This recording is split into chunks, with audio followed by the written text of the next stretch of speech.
మాట్లాడతాం మేము దళితులము ఏది మాట్లాడినా చెల్లిపోతుందంటే చూస్తూ ఊరుకోం నాలుక కోస్తం బిడ్డ గజ్జల కాంతం గుర్తుపెట్టుకో నువ్వు మాట్లాడిన ఒక్క నిమిషం వీడియోలో 10 తప్పులున్నాయి సంస్కరణకు సంస్కారంకు తేడా లేని ఎదవవు నువ్వు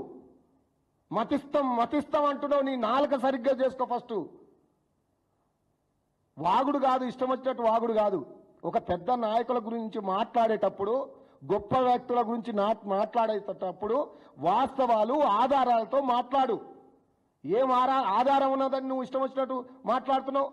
గుడ్డగాల్చి మీద వేసే కార్యక్రమం నీ ఎట్లా నీ ముఖ్యమంత్రి అబద్ధాల పునాదుల మీద ఈ రాష్ట్రాన్ని నడిపిస్తున్నాడు ఇంకా అదే అబద్ధాలు మీరందరూ చేసి అయిపోయింది రేవంత్ రెడ్డి గారిది కత్తి అయినది కాదు గుండు అయినది కాదు నీ కాంగ్రెస్ పార్టీ కాలగర్భంలో కలిసిపోయే పరిస్థితి ఏర్పడ్డది అయిన వల్ల మీరందరూ వచ్చి తానా తందా అంటారు నువ్వు ఎక్కడ ఉంటివి ఏం ఉంటివి ఏ పార్టీలో ఉన్నావు నిన్ను పార్టీలకు తీసుకున్నది ఎవరు అసలు నువ్వు పార్టీ నాయకుడిగా మాట్లాడుతున్నావు కాంగ్రెస్ పార్టీలో ఒక పెద్ద పుడింగులాగా కాబట్టి నీ ఎగ్జిస్టింగ్ కోసం ఇతర వ్యక్తులని గొప్ప నాయకులని ఉద్యమంలో ఉన్న వాళ్ళని ఒక మంత్రులుగా చేసిన వాళ్ళని ఈ తెలంగాణ చిత్రపటాన్ని ప్రపంచ వేదికల మీద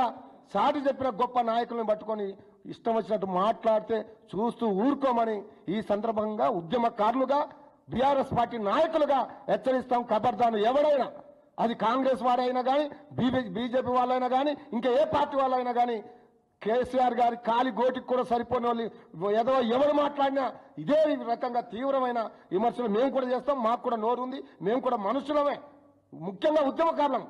మేము ఆకలితోటైనా సస్తాం కానీ ఆత్మగౌరవాన్ని చంపుకోం దయచేసి మీరందరూ ఎవరు మాట్లాడినా ఒళ్ళు దగ్గర పెట్టుకొని మాట్లాడాలని ఈ సందర్భంగా తెలియజేస్తూ వెంటనే మీరు కేటీఆర్ గారిపై చేసిన అనుచిత వ్యాఖ్యల్ని వెనక్కు తీసుకోకపోతే బిడ్డ నీకు నువ్వు రోడ్ల మీద తిరగనీయం రేపో మాపో మా ఆధినాయకత్వం యొక్క